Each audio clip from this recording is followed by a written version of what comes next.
Hello ka-math learners! Welcome again sa ating YouTube channel, Learn Math PH. This is the part 3 of 2006 MTOP Reviewer Grade 3 Elimination Rounds. Again, these are only the selected problems from the said reviewer. Nagtapos tayo sa problem number 10 nung nakaraan, so dito na tayo sa problem number 11. Loling used 3/4 kilo of sugar for a dessert, 1/2 kilo for another. If she bought 2 kilos of sugar, how much remained?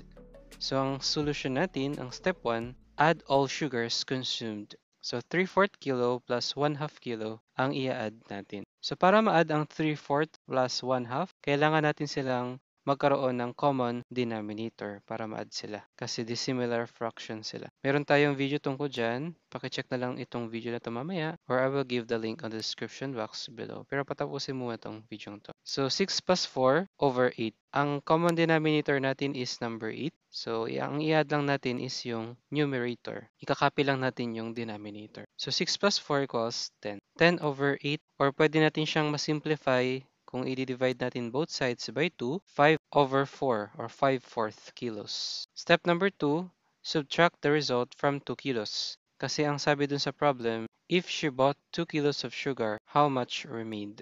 So, ang nagamit niya is 5 over 4 kilos. Ima-minus natin yun sa 2 kilos. Take note guys, ang 2 equals 8 over 4. So, isa-subtract lang natin, 8 over 4 minus 5 over 4 equals 3/4. So, therefore, 3/4 kilos of sugar remained. So, the final answer is 3/4 kilo.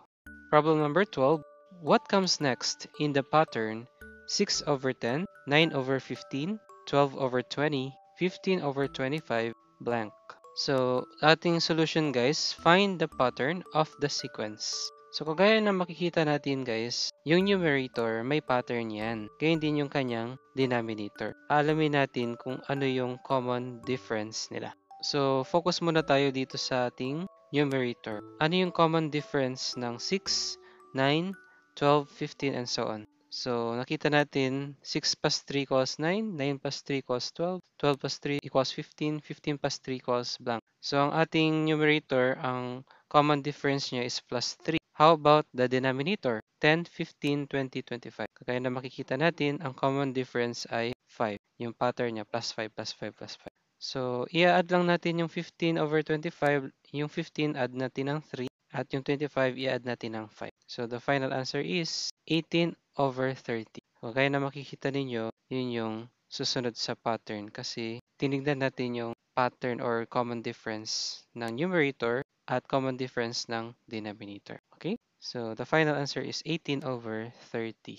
Next problem please, problem number 13. Problem number 13, what is the smallest number divisible by both 24 and 32? So, this question is another saying of what is the LCM of 24 and 32. So, the solution, find LCM or least common multiple by means of prime factorization. So, yung gagamitin natin dito guys is continuous division method. So, meron tayong video guys about GCF LCM LCD. Pakicheck itong video mamaya. Okay? Patapusin niyo muna tong video na ito. Solution guys, makikita natin sa screen. Ang factors ng 24 ay 2 times 2 times 2 times 3. Kasi 24 divided by 2 is 12. 12 divided by 2 is 6. 6 divided by 2 is 3. So, ganun guys, mag-start lagi kayo dun sa pinaka-smallest na factor niya. How about 32? 32 divided by 2 is 16. 16 divided by 2 is 8. 8 divided by 2 is 4. 4 divided by 2 is 2. So guys, paano natin makukuha yung LCM? Kukunin natin dito ano yung pinakamaraming number 2 at ano yung pinakamaraming number 3. So, kukunin natin yung 5 na number 2 sa kanan kasi mas marami yung factors ni 32 na number 2 kaysa dun sa kaliwa. Tapos, kukunin din natin yung isang 3 dito sa factors ni 24. So, 2 times 2 times 2 times 2 times 2 times 3. So, i-multiply lang natin, simplify. 32 times 3 equals 96. So, ang LCM natin ay 96. Yun yung ating final answer. Dito tayo sa problem number 14. What do you call a figure with 4 equal sides and 4 equal angles? Kagaya na makikita ninyo, ang square ay may 4 equal sides at meron din siyang 4 equal angles. Samantala, ang rhombus, 4 equal sides nga, pero hindi naman 4 equal angles. Next slide, rectangle. Meron siyang 4 equal angles, pero wala siyang 4 equal sides. So the final answer, kung compare natin yung tatlo, yung both na may check, yung dalawang may check, ang square. So the final answer is square kasi square has 4 equal sides and 4 equal angles. Unlike yung rhombus, 4 equal sides lang. At yung rectangle, yung 4 equal angles lang. Or walang checklist yung dun sa iba. Okay, so dapat na-fill yung criteria natin na sa tanong, what do you call a figure with 4 equal sides and 4 equal angles? The final answer is square. So dito na tayo sa last question. Last but not the least, problem number 15. A box is 14 centimeter long, 11 centimeter wide, and 9 centimeter high. What is its volume? So ating solution, meron tayong figure. So kung gusto nyo mag-drawing bago kayo mag-solve, pwede naman, no?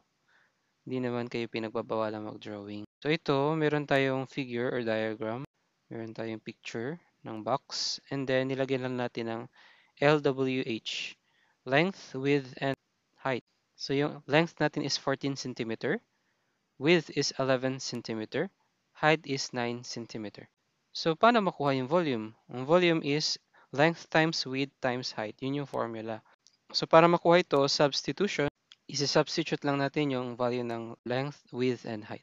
So volume equals 14 centimeter times 11 centimeter times 9 centimeter. So the final answer, volume equals 1,386 cubic centimeter.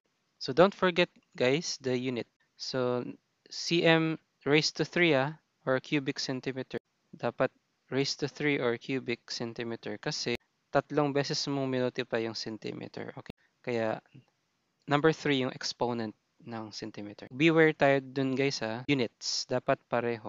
Dapat tama yung ating units. Kasi kung square centimeter, mali. Kasi yung volume, tatlong beses mo siyang minultiply yung units. Kaya dapat number 3 yung exponent niya. Yung number sa taas, yung exponent.